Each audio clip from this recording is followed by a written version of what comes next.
Hello বন্ধুরা, creative শ্রাবণীর Mahabalipuram ভ্রমণের second part ব্লগে তোমাদের সবাইকে স্বাগত। 23শে নভেম্বর রবিবার সকালে ব্রেকফাস্ট করে নিয়ে আমরা বেরিয়ে পড়লাম আমাদের দ্রষ্টব্য স্থানগুলো ঘুরে দেখার জন্য। সকাল সকাল পৌঁছে গেলাম শোর টেম্পল বা তট মন্দিরে। আগের পার্টের ব্লগেই আমি তোমাদের বলেছিলাম যে মহাবলীপুরমে আর্কিওলজিক্যাল সার্ভে অফ ইন্ডিয়ার আন্ডারে সমস্ত মনুমেন্টগুলো ভিজিট করার জন্য পার ডে পার হেড 40 টাকা করে টিকিট কাটলেই হবে। কিন্তু যেহেতু আমরা সেকেন্ড দিনে আবার এই শোর টেম্পল ঘুরতে এসেছি, সেই জন্য আমাদের আবার এখানে টিকিট কাটতে হয়েছিল। একটা সুন্দর হালকা মেঘাচ্ছন্ন দিনের সকালবেলা এই রকম কোনো ঐতিহাসিক জায়গা ঘুরতে আসতে কার না ভালো লাগে। প্রকৃতি যেন নিজেকে ঢেলে ঢেলে সাজিয়েছে। এবার চলো তোমাদের এই শোর টেম্পল বা তট মন্দির সম্বন্ধে কিছু জানাই। প্রথম পার্টের ব্লগে আমি তোমাদের 7 প্যাগোডাসের কথা বলেছিলাম। মার্কো পোলো যখন ভারতে আসেন, সেই সময়কার পশ্চিমী নাবিকরা সমুদ্রের পাশ দিয়ে যাওয়ার সময় এই অঞ্চলে মূলত 7টি প্যাগোডা স্টাইলের মন্দির লক্ষ্য করেছিলেন। তাই এই অঞ্চলের নাম তারা দিয়েছিলেন 7 প্যাগোডাস। সেই 7টি মন্দিরের একটি হলো এই তট মন্দির। বাকি 6টি মন্দির কালের নিয়মে সমুদ্রের তলায় তলিয়ে গেছে বলেই মনে করা হয়। 3 দিকে বেষ্টিত বঙ্গোপসাগর আর মাঝখানে এই মন্দির, তাই এই মন্দিরের নাম হয়েছে সমুদ্র তট মন্দির বা তট মন্দির। সুনামির সময়ে সমুদ্রের চর কিছুটা সরে যাওয়ায় ওই 6টি মন্দিরের একটি ধ্বংসাবশেষ এখানে দেখা গিয়েছিল।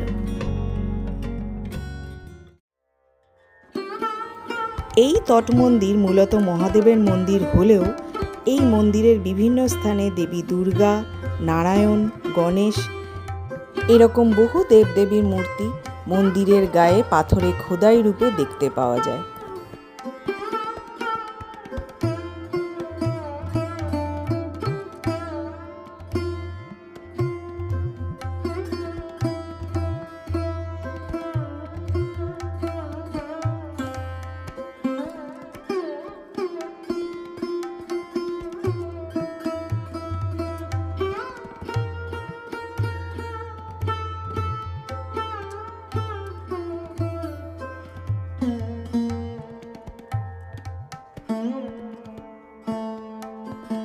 এই জায়গায় যেমন এক সিংহ মূর্তির বুকের ভেতরে এক ছোট জায়গার মধ্যে দেবী দুর্গার মূর্তি খুঁজে পাওয়া যায়।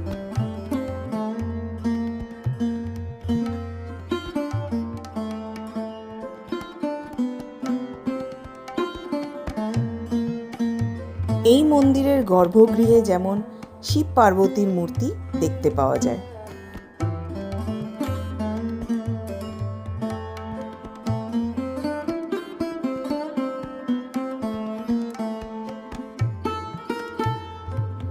মন্দিরটার সম্বন্ধে আমি বিশদে না জানলেও এই মন্দিরের চারপাশে দেখার মতো অনেক স্থাপত্য রয়েছে এবং ছবি তোলার পক্ষে এই জায়গা তো ভীষণভাবেই অনুকূল।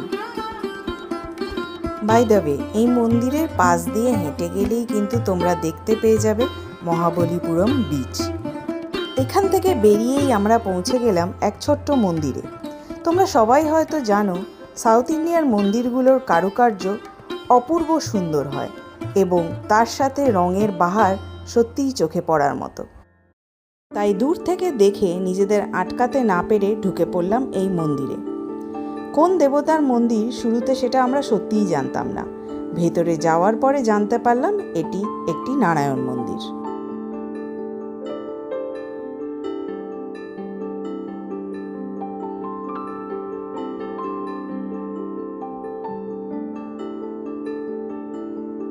মন্দিরের গর্ভগৃহের ভেতরে ছবি তোলা নিষেধ ছিল, তাই বাইরে থেকে যতটা পারলাম তোমাদের জন্য ক্যামেরাবন্দি করলাম।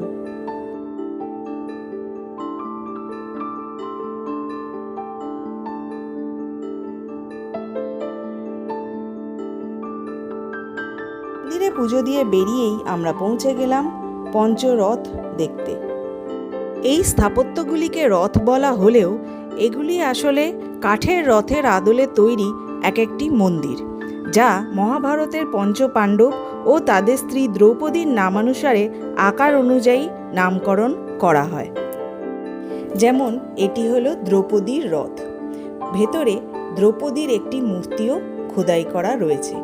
এই এক একটি রথ বিশালাকায় একটি গ্র্যানাইট পাথর কেটে নির্মাণ করা হয়েছিল। খ্রিস্টীয় সপ্তম শতাব্দীর শেষ ভাগে পল্লবরাজ প্রথম মহেন্দ্র বর্মন ও তার ছেলে প্রথম নরসিংহ বর্মনের রাজত্বকালে এই রথগুলির নির্মাণ হয়।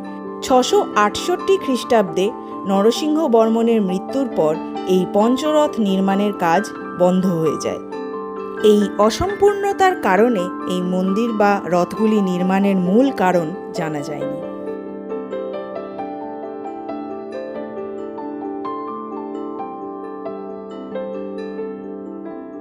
পঞ্চপাণ্ডবের নামানুসারে তৈরি এই এক একটি রথের মতো স্ট্রাকচার স্থাপত্য শিল্পের এক একটি বিশেষ নিদর্শন, যা মহাবলীপুরমের দ্রষ্টব্য স্থানগুলির মধ্যে অন্যতম। এই পঞ্চরথ চত্বরে ঢুকেই প্রথমে দেখতে পাওয়া যায় দ্রৌপদীর রথ, তার পাশে অর্জুন, তার পাশে যুধিষ্ঠির, ভীম এবং সামনের দিকে নকুল ও সহদেবের রথ, যার মধ্যে দ্রৌপদীর রথটি সবথেকে সুন্দর দেখতে এবং ভীমের রথটি সবথেকে বিশালাকায়।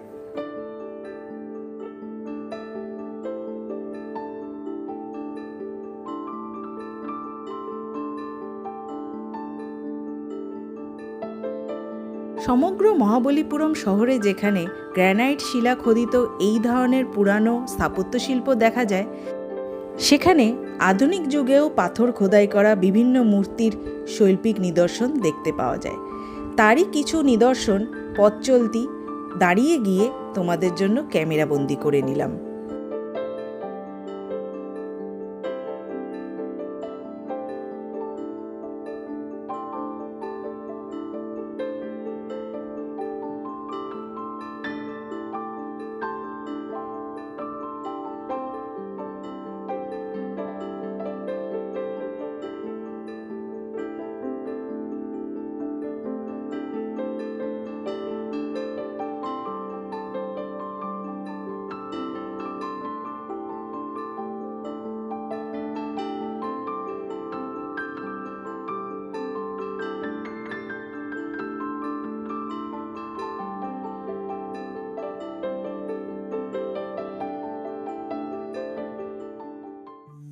এরপরে আমরা পৌঁছে গিয়েছিলাম ইন্ডিয়ান শেল মিউজিয়াম দেখব বলে, কিন্তু ওখানে পৌঁছে জানলাম 800 টাকা পার হেড টিকিট মূল্যে ভেতরে প্রায় 4 থেকে 5টা প্যাভিলিয়ন আছে দেখার মতো, যার এক একটা ঘুরতে প্রায় 2 থেকে 3 ঘন্টা করে সময় লাগবে, মানে প্রায় অর্ধেক দিন চলে যাবে।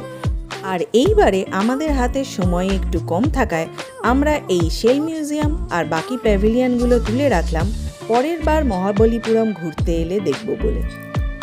ওখান থেকে ঝটপট বেরিয়ে আমরা চলে এলাম আমাদের হোটেলে।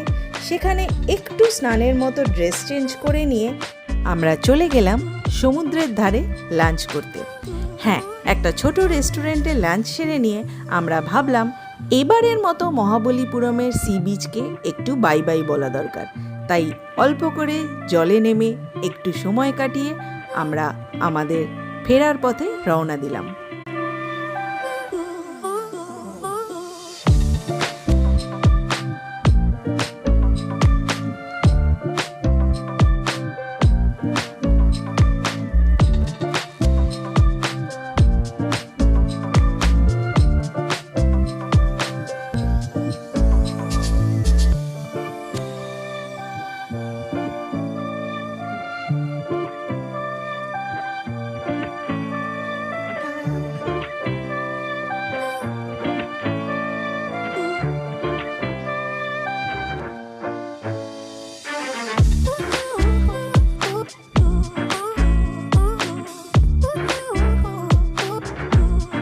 সমুদ্রে বেড়াতে এসে অভি জলে নামবে না, এটা তো হতেই পারে না।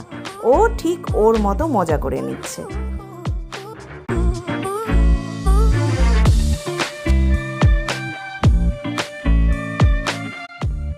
এবারে সময় হলো আমাদের এই ছোট্ট সুন্দর গেস্ট হাউসকে বাই বলার।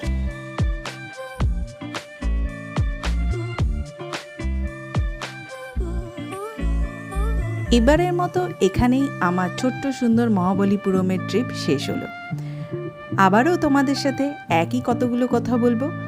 ভিডিওটা ভালো লাগলে লাইক এবং কমেন্ট করতে কিন্তু ভুলো না।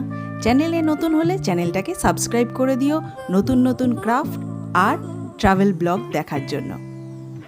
আশা করব তোমরা তোমাদের এই নতুন ক্রিয়েটর বন্ধুকে অনেক ভালোবাসা আর সাপোর্ট দিয়ে ভরিয়ে দেবে। তাহলে আজকের মতো এই ভিডিও এখানেই শেষ করছি। দেখা হবে নতুন কোনো ক্রাফট বা ট্রাভেল ব্লগের ভিডিওতে। ততদিনের জন্য টাটা।